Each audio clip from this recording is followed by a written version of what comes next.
नमस्कार. आज आपण एका अशा वर्ल्ड रेकॉर्डबद्दल बोलणार आहोत जे ऐकल्यावर क्षणभर श्वासच थांबेल. चला तर मग बघूया काय आहे हे प्रकरण. स्क्रीनवरचा हा आकडा बघा, 29 मिनिटं आणि 3 सेकंद.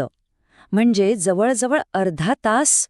जरा विचार करा, एवढा वेळ पाण्याखाली श्वास न घेता शक्य आहे का? काय वाटतं, हा नक्की कसला आकडा असेल? तर हा आकडा आहे पाण्याखाली श्वास रोखून धरण्याच्या नवीन वर्ल्ड रेकॉर्डचा. हो, अगदी बरोबर ऐकलंय. हा एक असा विक्रम आहे जिथे माणूस स्वतःच्या शारीरिक आणि मानसिक मर्यादांच्या पलीकडे जातो. बरं, मग प्रश्न येतो की हा अविश्वसनीय पराक्रम केला कोणी?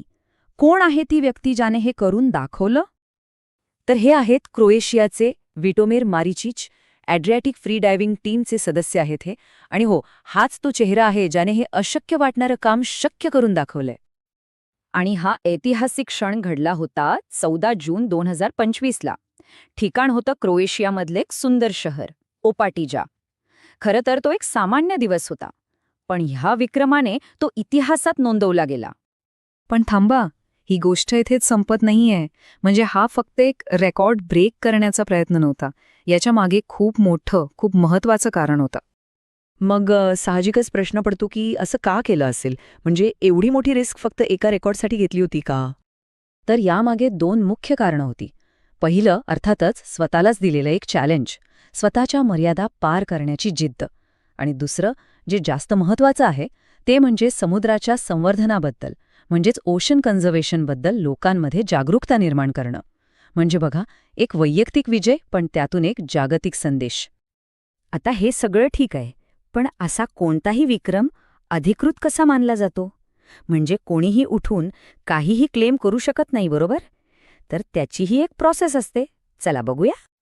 हा जो रेकॉर्ड अटेम्प्ट होता तो एडियाच्या अधिकृत जजेससमोर झाला. एडिया म्हणजे फ्री डायव्हिंगची आंतरराष्ट्रीय संघटना.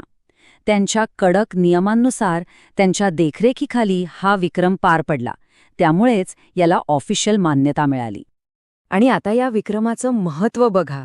नवीन रेकॉर्ड आहे 29 मिनिटं 3 सेकंदांचा. आणि याने जो आधीचा रेकॉर्ड मोडलाय तो तब्बल जवळजवळ 5 मिनिटांच्या फरकाने. 5 मिनिट! फ्री डायव्हिंगच्या जगात हा काही छोटा फरक नाहीये. ही एक प्रचंड मोठी झेप आहे.